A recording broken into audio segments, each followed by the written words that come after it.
Sa nagapungo nga balita, cellphone ginapahayag nakasulod sa BJMP District Jail sa Ungkaharo. Pila ka mga PDL nakuhaan pa sang video. Alegasyon ginpanginwala sang warden sang District Jail. Yaning balita. Kasubo nga daw normal lang nga nagaisuryahanay ang ining mga lalaki samtang ginakuhaan sang video sa cellphone. Apang kunlan tawon sang maayo, nakasuksok ang mga inisang panapton sang person deprived of liberty o PDL. Yaraman sila sa sulod sang karsel. Gani makatilingala kung nga may cellphone ang mga PDL sa sulod sang karsel.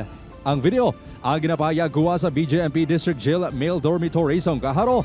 Gilayon nga nagpatigayon sang Greyhound operation ng BJMP apang nagnegatibo sa cellphone. Sang ulihi, ginpanginwala sang warden sang District Jail ang alegasyon. Sa video, makita nga halog ang karsel kumpara kuno sa magutok nga sitwasyon sang District Jail.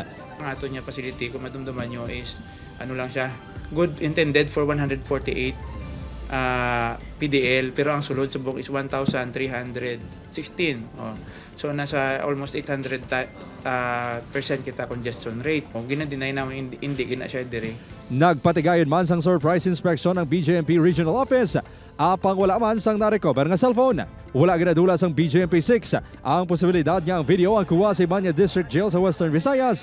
Gani ginaimbestigaran na ang insidente. Similar Greyhound operations will be conducted all throughout the all jail facilities naton diri sa Western Visayas. Hindi naton ipagkontaktan it will be continuous nga Greyhound operation. Mayo 7, sang nag-video call ang ginapayag PDL sa sulod sang District Jail sa Ungka sa nanakpan nga subject sa drug bypass operation sa Haro. Apang wala man sang na-recover nga cellphone sa jail facility sang ginpatigayon ang Greyhound operation. Masugot man kuno ang inspeksyon sang BJMP sa mga nagabisita. Gina-search sila gihapon naton dalaw, pati sila naton mga personnel actually subject na sila for searching pagsulod sang facility. Upod kay Marvin Lauteres, Kim Salinas, 1 Western Visayas.